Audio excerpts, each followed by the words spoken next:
So ladies and gentlemen, put your hands together for Sri Gaur Gopal Das ji. Welcome him on stage, and quite aptly our wellness partner for this session is Monkify, and we thank them for their support. Welcome sir. A louder round of applause please. Thank you very much. Thank you. A very good morning to you, ladies and gentlemen. Or doesn't look like you're very happy seeing me, guys. A very good morning to you, ladies and gentlemen. We can do better. It's the first session of the day, guys. A very good morning to you, ladies and gentlemen. Oh, wow. I love that. Now it feels so much better. It's a great privilege and pleasure to be here this morning for the Ideas of India Conclave organized by ABP News. And my sincere gratitude to ABP News for giving me the opportunity to be here this morning. I remember the last time I came here as well. It was a very enriching and a wonderful interactive experience, and I hope that we have a similar experience today. Can I come down if it's okay? Yeah. That's a very boring place. Stages are boring, you know. It's like success. The higher up you go, you get lonelier. And when you get lonelier there, you need to come to real life to interact with people. And which is why it's great to come down into real life and not be the successful, lonely guy up there. And also from up there, it's a lecture.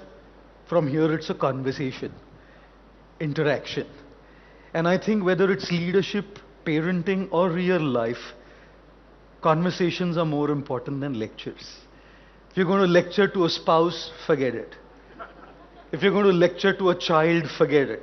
If you're going to lecture to a subordinate, forget it.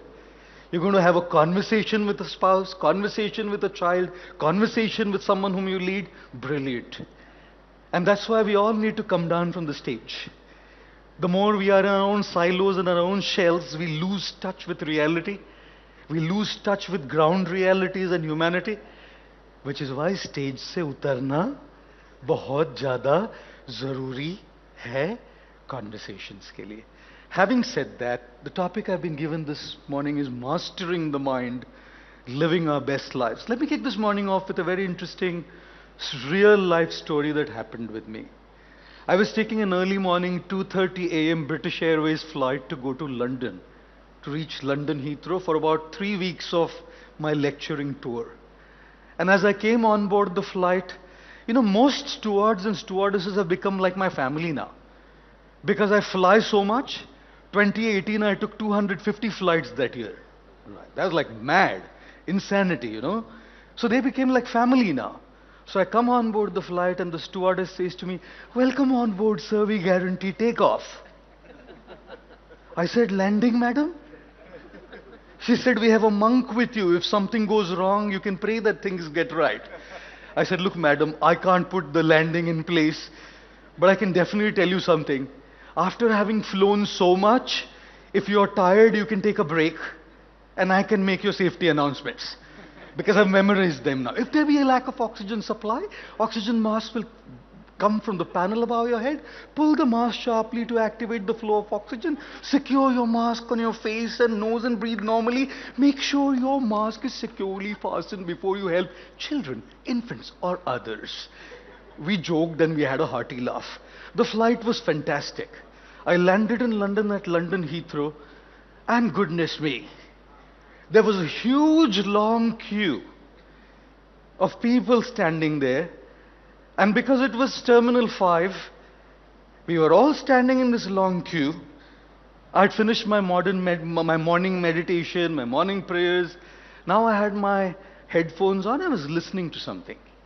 And right in front of me, just a couple of passengers ahead, was a Jewish family.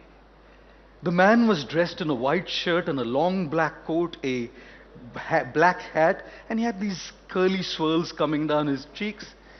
His wife was dressed in a white shirt and a pink skirt with a blue t-shirt, blue sweater on, and they had 4 kids, all boys. Goodness me, all boys. Can you imagine managing that masculine energy?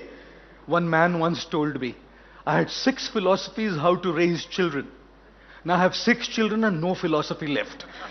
You know, how do you manage that many, right? So 4 children, 2 were in a double stroller pram, the man was holding, the father, and two were with the mom, one on the left and one on the right. And I was observing this beautiful, traditionally dressed Jewish family. All the kids were dressed like the dad too. And suddenly, just in about 5 minutes, the lady looked at her husband and started shouting, screaming, Joshua! Joshua! Where's Joshua? Joshua is missing! The man looked at her, and I kind of, now, because she was screaming, everybody's looking at the drama. This is the airport, immigration, morning. And I realized one of the boys must have slipped away, and that was the case. Two were in the stroller, the mom only had one, the other boy had slipped away. His name was Joshua. And the mother started screaming, where's Joshua? Get my Joshua back! Screaming, crying now. And then the man and the woman, they went outside the immigration queue to check where Joshua was. They dropped down a few queue managers while they were going there. And the lady saw Joshua was running out there. She started chasing him. The man stood taking care of the other three. She started chasing him. Joshua, wait, Joshua! और जितना Joshua को wait बोल रही थी, उतना उसको जोश आ रहा था भागने में. Joshua, wait, Josh, running, running, running. Finally, the mother came to Joshua, and you know how little kids can be. He's probably 4 or 5 years old. He just laid down there looking at her, smiling. She tried to hold his hand and pull him up. He wouldn't. Then she knelt down on her knees and whispered something very assertive and strong in his ears, I guessed, because he started crying. And suddenly he stood up. The mother held Joshua's hand firmly and brought him back to the queue with the rest of the family. How many of you have kids, guys? Lovely. How many of you know that when kids are younger, they are super hard to manage, guys? Lovely. How many of you know that when kids get much older, like 16, 17, Gen Z, Gen Y, they're harder to manage than those tiny toddlers, guys? Thank you very much. I love that answer. Everybody's hands are up. Everybody's raising their hands. Oh my goodness me. Children are pretty. They're cute. But they have a serious sense of restless, humongous amount of energy, guys. Restless energy. Sometimes when I go to people's home and I play with their kids a little bit and I say, how lovely your kids are. You're so blessed to have these kids. They say, spend the night and then you will realize how blessed we are. I told one of my friends, he has 3 little daughters. I said, तेरे घर में 3 लक्ष्मियाँ हैं भाई. 3 लक्ष्मियाँ. बोला कभी घर आना. उधर 3 दुर्गा होती है त्रिशूल लेके जब झगड़ा करती है तभी. Oh my goodness me, I'm telling you, this tremendous energy that kids have. But you know something? Mom and dad can put Joshua to sleep. There's a Joshua right inside here who's on 24/7. Your mind. A Joshua who doesn't go to sleep. A Joshua who is on 24/7, 365 days a year for the bloody rest of your life. Do you know how active your mind is, guys? Have you ever tried to stop Joshua? Have you ever tried to regulate Joshua? Have you ever tried to hold your Joshua's hand and bring it back? You're experiencing a Joshua right now. As you are listening to me, your Joshua has already slipped away thinking of something else. What's the next session? Instant. Right now, your Joshua is in action right now. How many of you have been at work and thought about what your wife, your husband said that morning? Thank you. How many of you have gone home and thought about that toxic boss at office? The front is all ABP. They are all ABP. Nobody's raising their hands. Because all the bosses and colleagues are sitting together. अभी कैसा हाथ उठा है toxic यही सब तो साथ में बैठे हैं इधर. I must tell you, the mind is a very difficult entity to manage. It just doesn't go to sleep. You can put a kid to sleep. You can't put your mind to sleep, and because you can't put your mind to sleep is why lots of people in the corporate world today can't sleep. They have insomnia, they have sleeping disorders, they have anxiety issues, they get panic attacks, they are stressed, they feel lonely amidst a crowd, they're feeling lonely when they're with people, they feel absolutely lost, stressed, depressed, yet well-dressed. Corporate professionals today. You know, corporate professionals today. Can you believe this? We are living with a Joshua who just doesn't sleep and who causes sleeping issues. Sleeping pills stop working at a time. And which is why I believe this topic, mastering the mind, living our best lives, is so crucial and critical to discuss, because you can go to a physical gym to build muscle and lose some flab.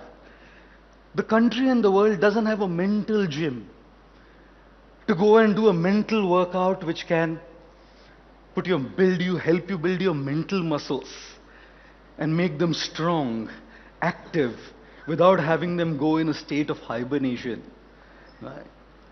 And that's precisely why I'm here today, to talk about that mind, that Joshua, running 24/7, creating fears, imaginary pleasures, anxieties, deadlines, worries, picking faults in the person next to you, non-stop.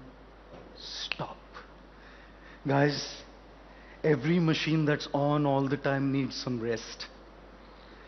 Like your bodies need rest, imagine your mind.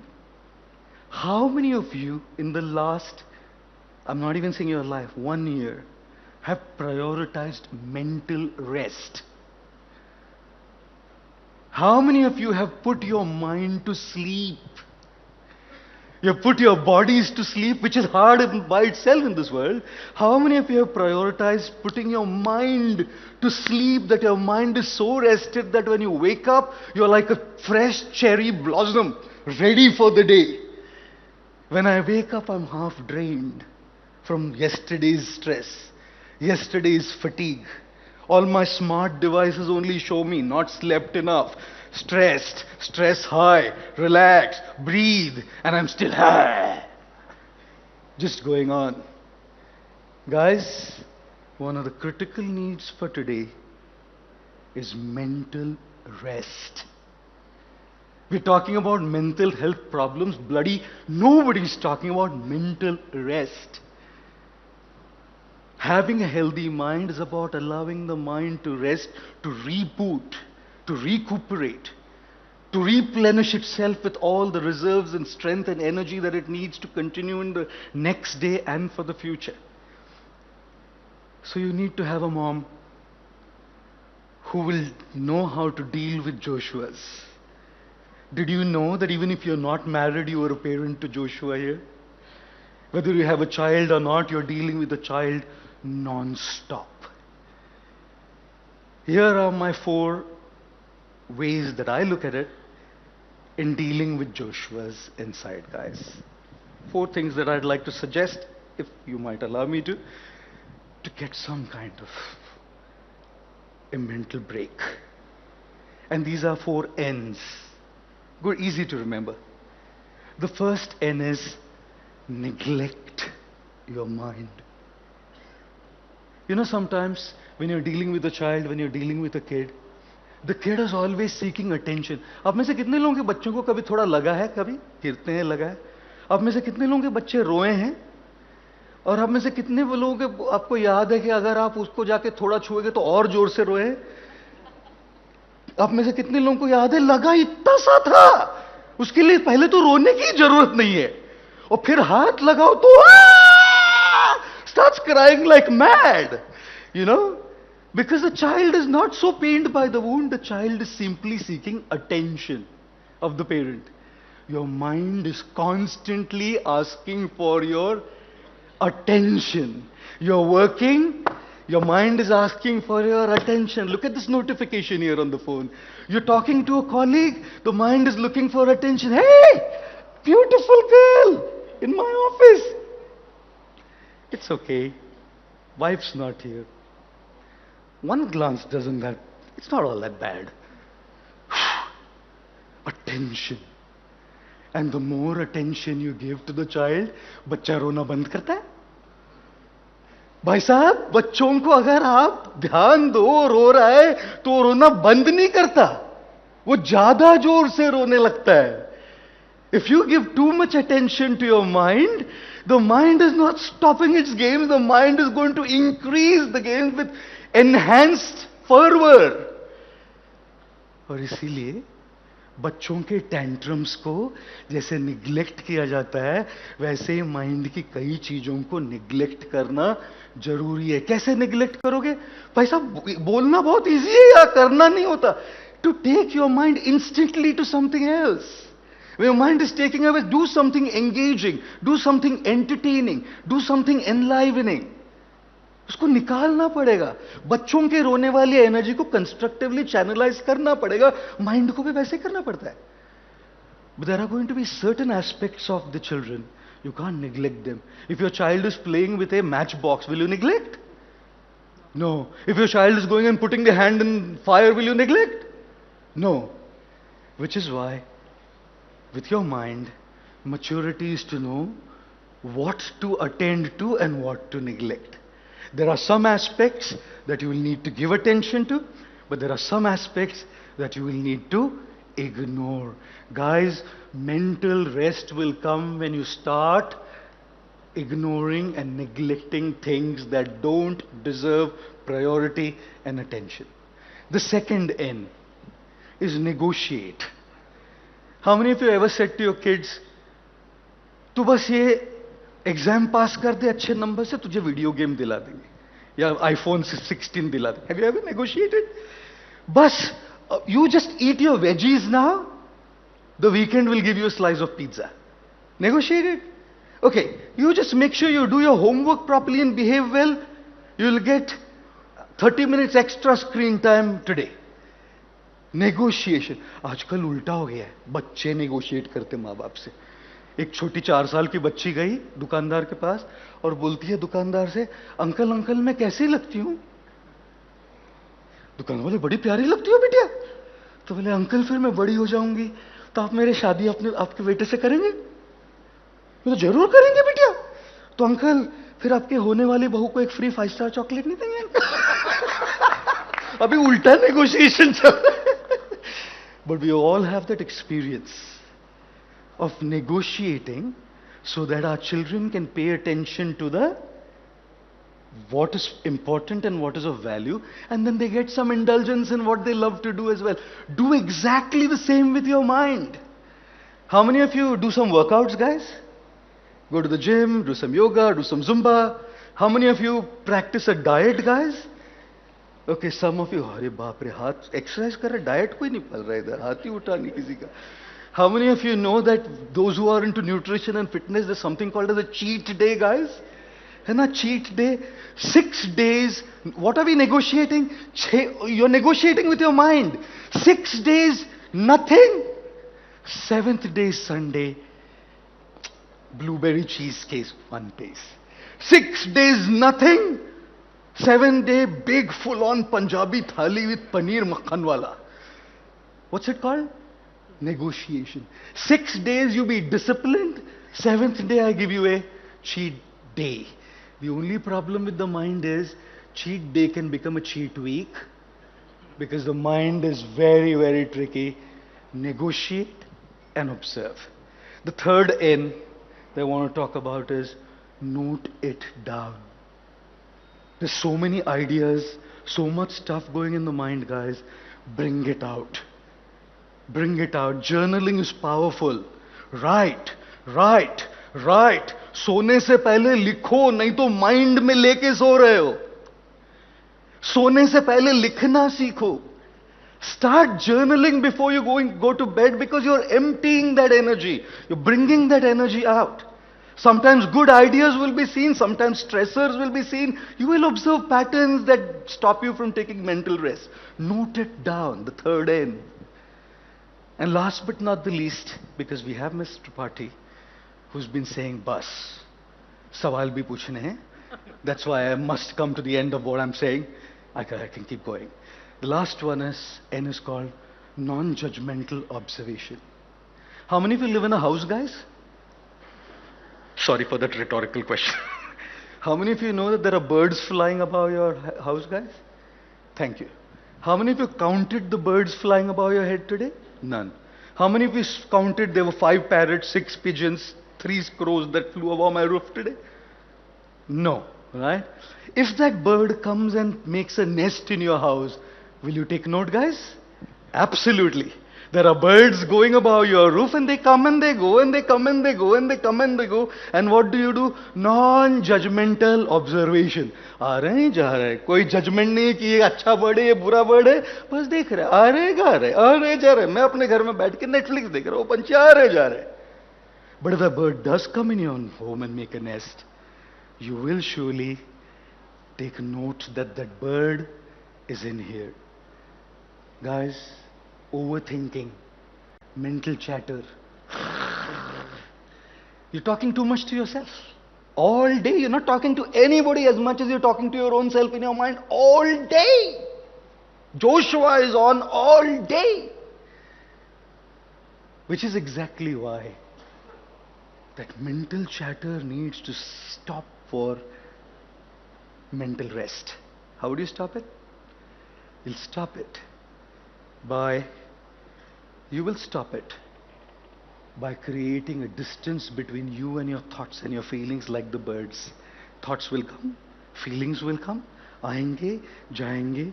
अगर वो अंदर आके 10 दिन, 12 दिन, 1 महीना, 1 साल नहीं जा रहा है, go to a therapist, a psychiatrist, a psychologist, counselor, mentor. Because if the bird is making a nest, you might need help. But this everyday stuff, you know what you need to do? If you're just lying down and too many thoughts in your mind and feelings about this deadline the next week, just start classification. This is a feeling only. It's not me. Mera feeling hai. This is just a thought. Oh, I'm stressed. Oh, this is making me stressed. Thought, feeling, thought, feeling. Classify. As soon as you start classifying a thought, feeling, you start feeling away from your thoughts and feelings. And the farther away you go from thoughts and feelings, you stop engaging with them. Slowly and steadily your mind comes into a state of mental rest and you're able to relax and calm down. So guys, Joshua is your own child. Be gentle. Rather than saying mastering the mind, I would have called this session befriending the mind. Befriend your mind. It's your own. Be gentle, be kind, be loving, be reassuring to your Joshua, so that Joshua can rest for a while and your mental health and mental well-being can be enhanced. Repeating the 4 N's. N number 1, neglect. N number 2, negotiate. N number 3, note it down. And N number 4, non-observational judgment. I wish to thank you all very much as I go up on stage. Thank you very much.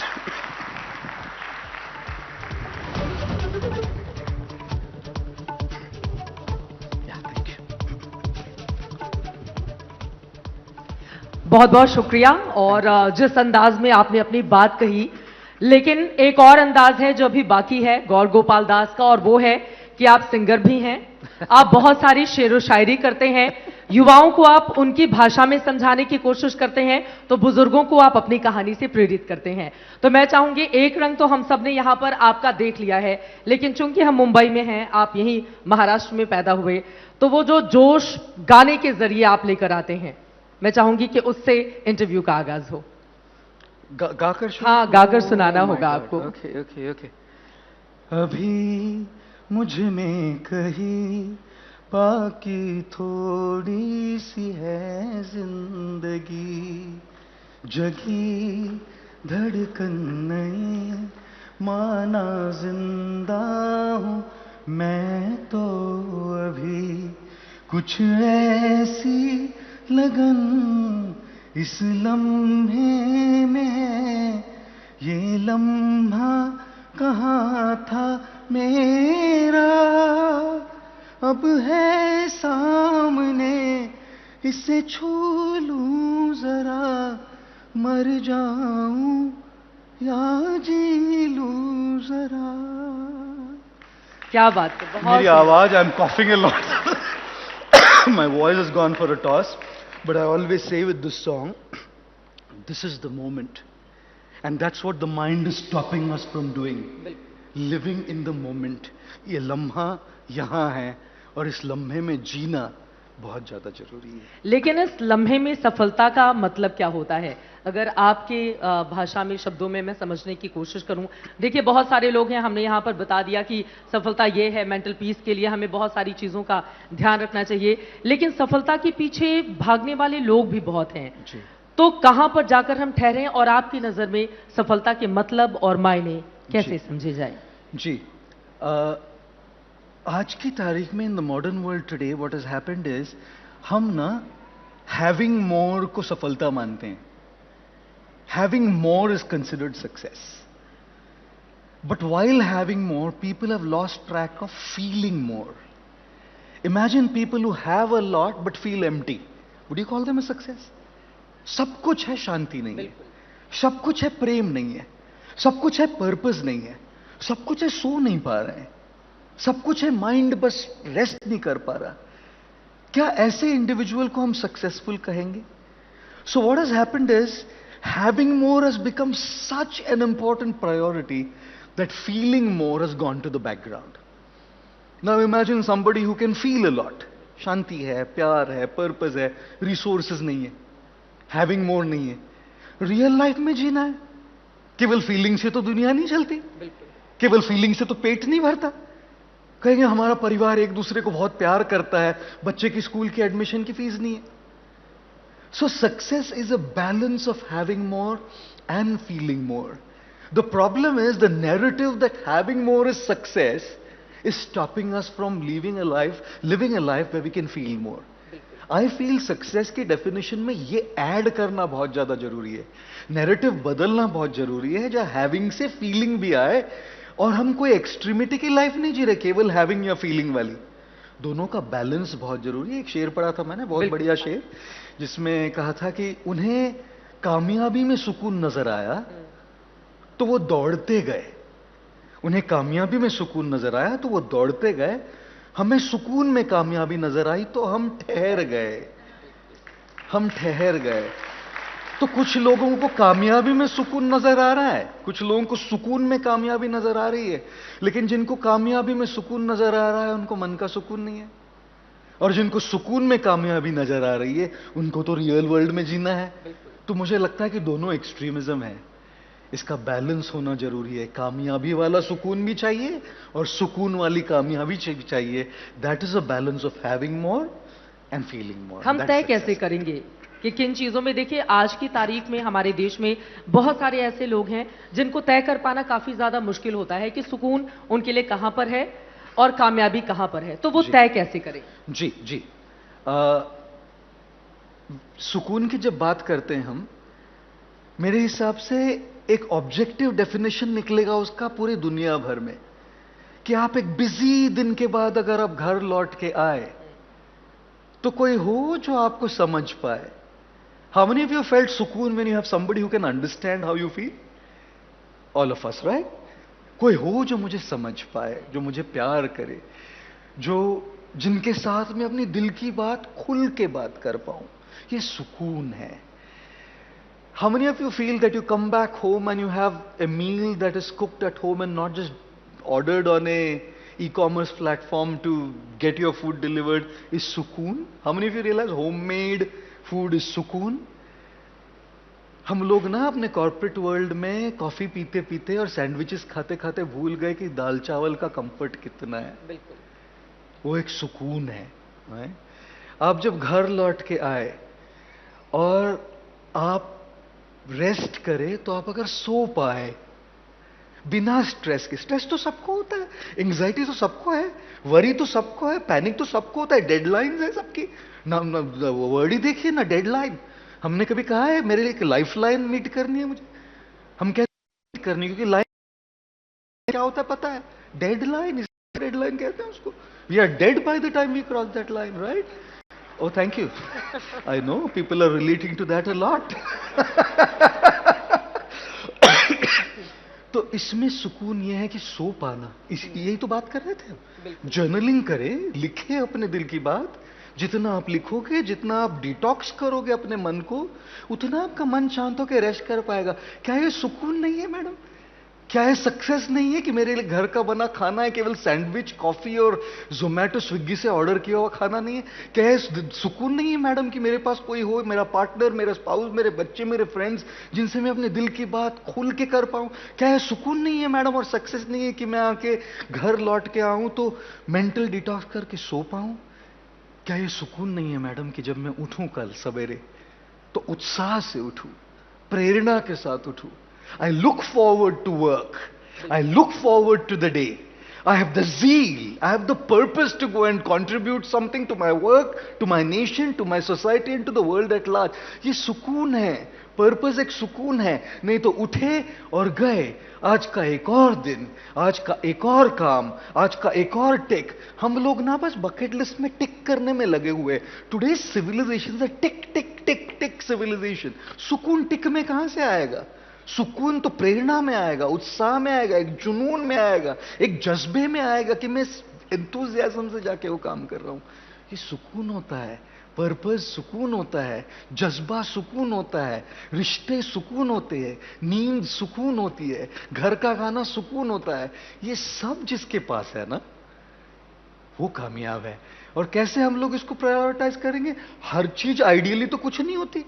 छोटी छोटी steps. The journey of 1,000 miles begins with the first step. छोटी छोटी चीजें. We are corporate professionals. We not going to get home cooked food meals every day. Can I get it twice a week? Once a week? I may not have the time enough because I'm working 18 hours, 16 hours a day to go and sit with my spouse or my child or my parent to talk with them. Can I talk to them once a week? Can I message them out when I'm just out of the meeting? Love you, how are you? हम लोग ना भूल गए कि सुकून के लिए quantity की जरूरत नहीं होती है, क्वालिटी की जरूरत होती है. आपका सुकून किसमें है? मेरा सुकून है लोगों की सेवा करने में. मेरा सुकून है मेरे दोस्तों के साथ समय बिताने में. मेरा सुकून है मेरी आध्यात्मिक स्पिरिचुअल साधना करने में. और मेरा सुकून है शांति से सोने में, ये सोचकर कि मैं जो कह रहा हूं वो सुनने से एक भी इंसान अगर सुकून से सो पाए तो मैं सुकून से सो पाऊं. लेकिन उसी सुकून की तलाश में एक वक्त जब आपने संत बनने का फैसला किया, आपके परिवार के लोगों ने बहुत विरोध किया था, वो नाराज भी हुए थे. और यहाँ पर जोशुआ का आप जिक्र कर रहे थे तो मुझे आपकी वो इमोशनल स्टोरी भी याद आ रही थी जब बहुत लंबे समय तक आपने अपने पिता से बातचीत नहीं की. जी. तो यहाँ पर बैठे बहुत सारे लोग हैं, यकीनन जब हम बहुत अपनी जिंदगी में व्यस्त हो जाते हैं, परिवार को कम वक्त दे पाते हैं, या बहुत सारी बातें होती हैं जो माँ बाप को लेकर हम कहना तो चाहते हैं लेकिन बहुत देर लग जाती है, जी. जो आपकी जिंदगी से हम सीख सकते हैं, उसके बारे में कैसे बताएंगे आप? हाँ, वो पूरी कहानी.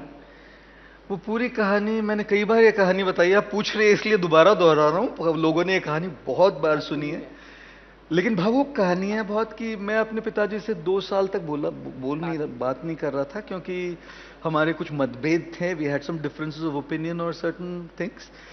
And then he came to me one day and he 2 years later he fell down on my feet and मेरे पैरों पे सर रख के कहने लगे कि बेटा मेरे से बात करो.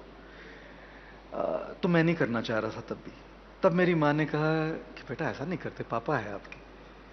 सो then I spoke to him for few things. क्यों बात नहीं करना चाहते थे आप? क्योंकि देखिए, he was a chain smoker and that was ruining his health. हमारे सबका मतभेद उसमें था. मैं उनके स्मोकिंग या नॉट स्मोकिंग के बारे में नहीं कह रहा था, उनकी health. somebody is smoking 30+ cigarettes a day, it's ruining their lungs. तो बोल के सब कुछ करके देखा नहीं हो रहा था, तो ये एक पैतरा था. one more way to see if it works. तो फिर माँ ने कहा, तो फिर बातें शुरू की और 1-2 हफ्ते में आश्रम गए, ज्वाइन कर लिया हमने यहाँ के बंबई में. और हर साल जाता था और सोचता था कि उनको कहूंगा सॉरी डैड, लेकिन नहीं कह पाया. ईगो कई बार हमको रोक देता है बोलने से. अहंकार ना बहुत बुरी चीज है, बोलने नहीं देता, सॉरी नहीं बोलने देता. हमेशा आपको ये दर्शाता है कि आप सही है। और फिर एक दिन सवेरे मेरी माँ का फोन आया, रो रही थी, तो पता लगा कि पिताजी चल बसे। तो फिर गया मैं वहाँ, उनका पार्थिव देह वहाँ पड़ा था, तो उनके चरणों में सर लगाया और कुछ आंसू बहाए और उनको कहा, I am very sorry dad, मुझे आपके साथ ऐसा नहीं करना चाहिए था।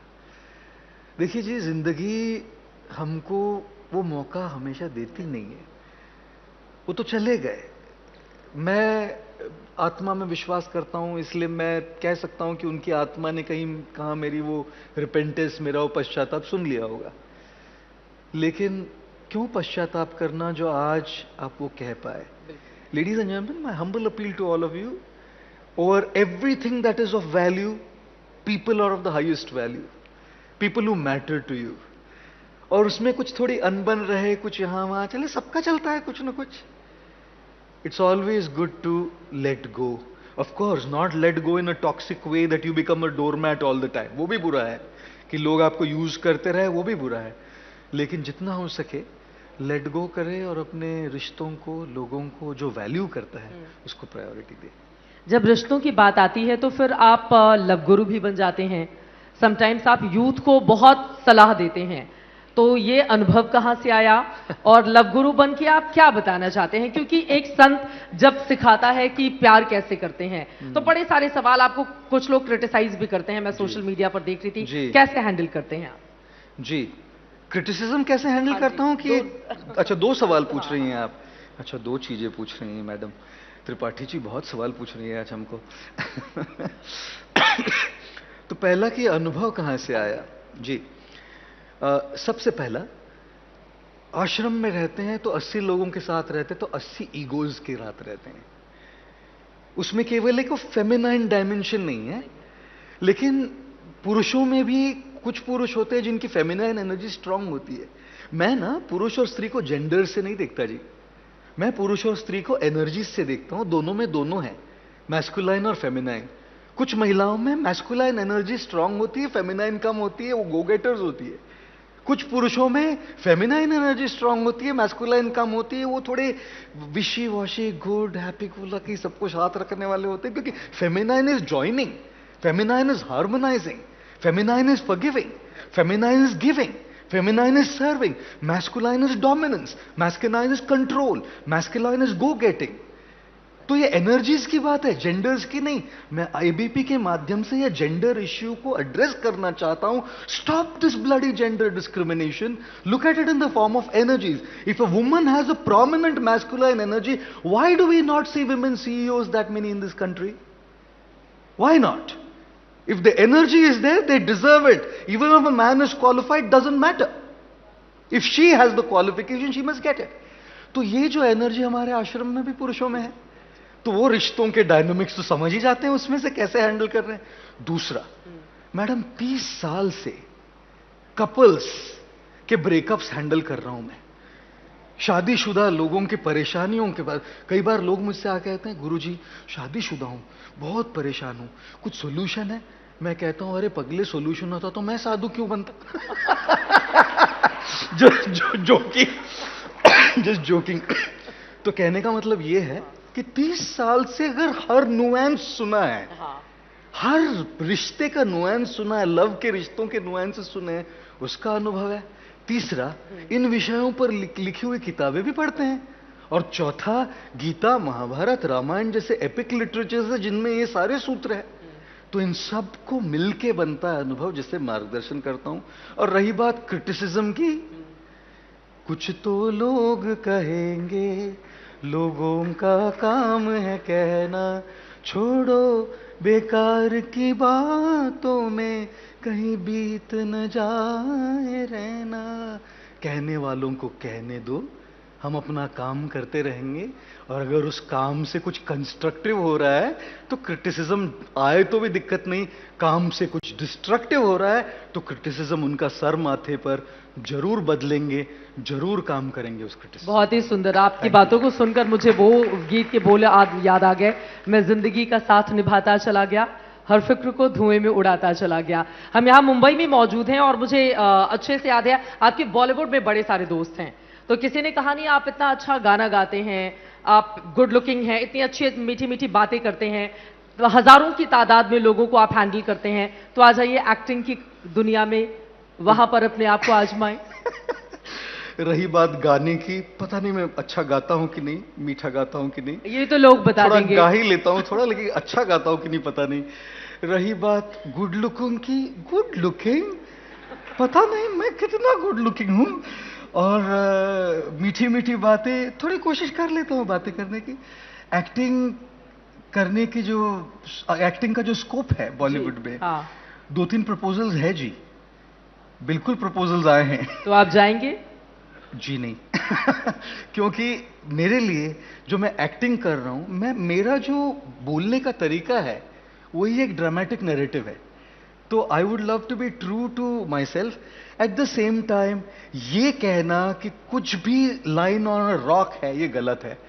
वक्त और समय कैसे दिशा बदलता है, कब कैसे कौन सी अपॉर्चुनिटी आएगी, और कैसे हम समाज में योगदान कैसे दे सकते हैं।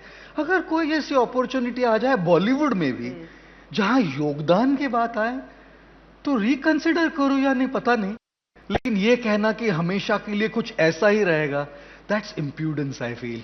इसलिए नदी की तरह होना चाहिए, बहते रहना चाहिए, जैसी नदी जिस दिशा में जाए ले जाए, बहते बहते बस योगदान करते रहे। मैंने बहुत सारे आपके वीडियोस देखे हैं, आपके इंटरव्यू वाले, खासतौर से जब सवाल जवाब हो रहे होते हैं तो कई महिलाओं की ओर से इस तरह की भावनाएं आपको लेकर व्यक्त की गई हैं उन वीडियोस में, हमने देखा, चाहे देश के भीतर हो चाहे विदेशों में जितने भी आपके कार्यक्रम होते हैं। अब मैं आ जाती हूं उस सवाल पर। देखिए, सफलता आमतौर पर कहा जाता है 2 तरह की होती हैं, या आलोचना की खासतौर से मैं बात करूं कि एक आलोचना जो हमें आगे बढ़ने में मदद करती है, और दूसरी आलोचना जो बार बार दिमाग में हिट करती है और आज हम जहां पर खड़े हैं उससे भी हमें पीछे छोड़ देती है।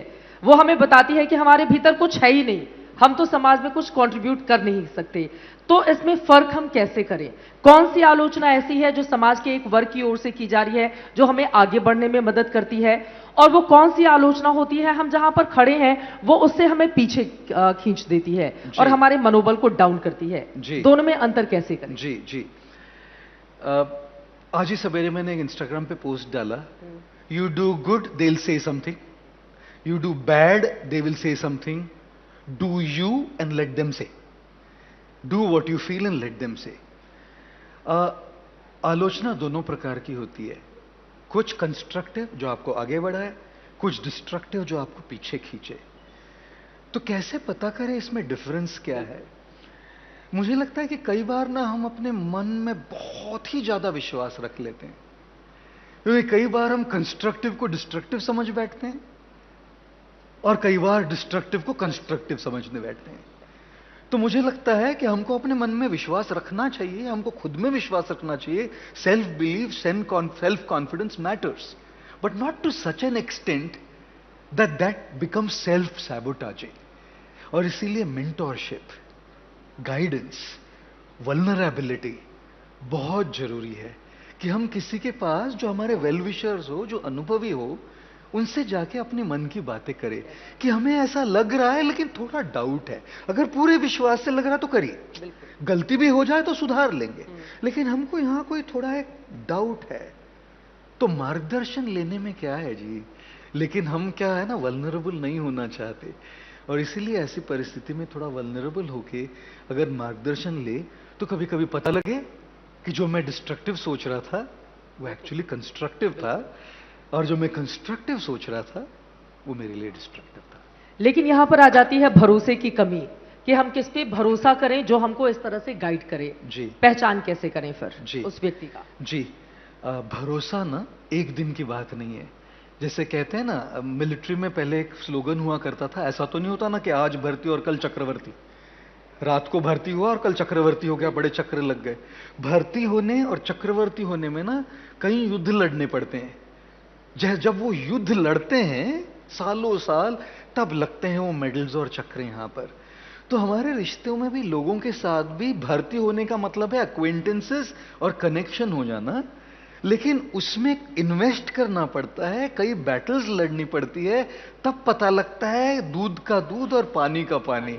कि कौन लोग मेरे साथ बस यूज करने के लिए आए हैं, कौन लोग मेरे साथ इन्वेस्ट करने के लिए आए हैं, और कौन लोग हैं जो सच में मेरे वेल विशर्स हैं, जो मुझे मदद करने के लिए आए हैं। देखिए, जैसे कहते हैं ना, seek shell find, knock and the door will open. अगर हम सीख ही नहीं करेंगे तो वो लोग मिलेंगे ही नहीं। और इसीलिए हमारी इस सफर में, इस जर्नी में, इस यात्रा में कुछ लोग होंगे जो हमको शिक्षा देकर पीछे छूट जाएंगे, कुछ लोग होंगे जो हमको अनुभव छोड़ देकर साथ में चलते रहेंगे, और कुछ लोग होंगे जो हमारे इतने खास हो जाए, विश्वसनीय, ट्रस्टवर्दी हो जाए कि उनके साथ हम एक्चुअली जो है डीप रिश्ता बना पाए। ये बिल्कुल बहुत अच्छी बात आपने कही है। समय हमें इजाजत दे रहा है, लेकिन उसके पहले मैं चाहूंगी आपकी जिंदगी से वो कौन से 3 बड़े सबक हैं जो आपको सुनने वाले सीख सकते हैं, और आपकी जिंदगी में अभी कौन कौन से वो मुकाम पाने बाकी हैं जिसका अभी भी आपको इंतजार है? जी, पहली चीज मैं ये कहना चाहूंगा, मेरे खुद की लाइफ में दुनिया की बात सुनते सुनते अपने दिल की बात सुनना छोड़िए मत। हम इतनी दुनिया की सुन रहे हैं कि दिल की नहीं कर रहे। दूसरी बात कहना चाहूंगा कि अगर आज माइंड में कुछ है, किसी के बारे में कुछ है, रिकंसाइल कीजिए, मैसेज कर दीजिए, एक फोन कॉल कर दीजिए, कुछ ज्यादा नहीं बिगड़ेगा ईगो को लेट गो करने से।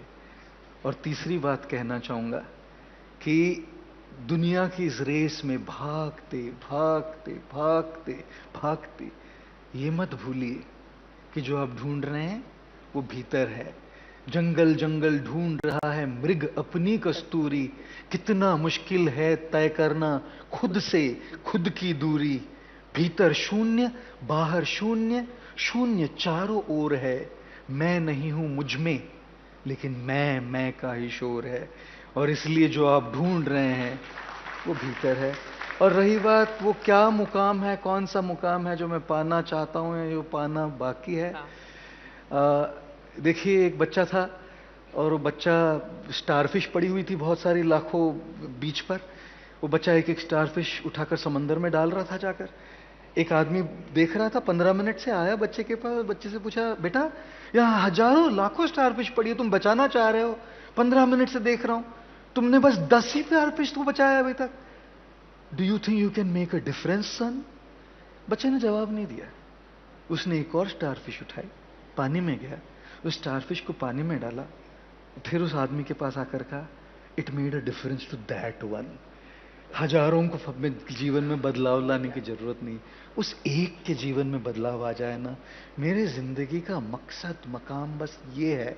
मैं ना कुछ पाना चाहता हूं, ना कुछ हासिल करना चाहता हूं, ना मेरा इससे बड़ा कोई और मकसद है। जो कहना हूं उससे लाखों लोग, हजारों लोग, करोड़ों लोग, मुझे कोई फर्क नहीं पड़ता जी।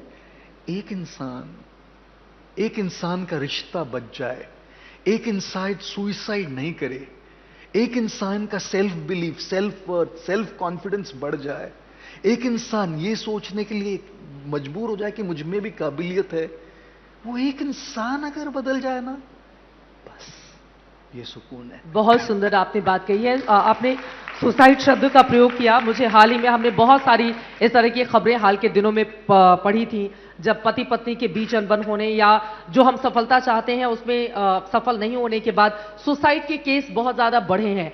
जब भी किसी के ज़हन में इस तरह की बातें आती हैं, तत्काल उस व्यक्ति को क्या करना चाहिए ताकि अपने आप को, क्योंकि ये क्षणिक होता है, दिमाग में आया और फिर उसके बाद सुसाइड कर दी, इसको कैसे रोकने के लिए क्या सलाह देंगे आप? बहुत सारी बातें, लेकिन एक बात कहना चाहूंगा, जब किसी के जहन में ये बात आती है तब जहन में दूसरा कुछ नहीं आता। याद रखिएगा, उनके लिए जीना मरने से ज्यादा मुश्किल हो गया है, इसलिए मरना चाह रहे हैं। जब जीना इतना मुश्किल हो जाए कि यही विकल्प रह जाए, तब तो वो इस निर्णय पे आए हैं जी। तो जब ये बातें चलती है तब जहन में कुछ नहीं आता। इसलिए ये मैं कहना चाहूंगा सारे लोगों से, रिश्तेदारों से, दोस्तों से, जो कॉलीग्स से, समाज से, कि लोगों को अकेला महसूस होने मत दो। वो तो सोच नहीं पाएंगे उस मोमेंट पे, लेकिन हम अगर रेगुलर इन्वेस्टमेंट करते रहे रिश्तों में, हम अगर लोगों के साथ काइंडनेस से, और एक सेंसिटिविटी से पेश आते रहे. Suicide is not just about individual, suicide is a systemal change, is a social change. कि जब सेंसिटिविटी आएगी, जब काइंडनेस आएगा, जब प्रेशर को हैंडल करने के एक डिवाइड करके हम करने की क्षमता ढूंढने लगेंगे, तब हो सकता है कि उसके जहन में आए कि वो है जो समझ पाएगा. चला जाता हूं. लेकिन उसके जहन में तो आज समझने वाला भी कोई नहीं. तो सबसे कहना चाह रहा हूं, इन्वेस्ट करते रहिए. The biggest investment is not stock market, the biggest investment in the lives of people, because you never know that one person you invested in at the last minute just before tying the noose might suddenly think of you and call you. Please help. बहुत सुंदर बातें आपने कही हैं, बहुत बहुत प्यारी बातें. और आप ही की बातों में से दो लाइनें मैंने निकाली. आपने कहा कि आपको टोकना चाहूंगी, but I am afraid we are totally out of time on this one. तो आपका धन्यवाद for leading this session and thank you so much sir for your wisdom, for your guidance and your humour as well. आप humour के through बहुत चीजें हमें सिखा जाते हैं. Thank you for being here. Can I please request Dhruva Mukherjee, director ABP network, to join us on stage, and Rajneesh Ahuja, executive vice president news and production, ABP news, to present Shri Gaur Gopal Das ji with a token of our appreciation. Thank you for your time, sir. Thank you for inspiring us. We can do a louder round of applause.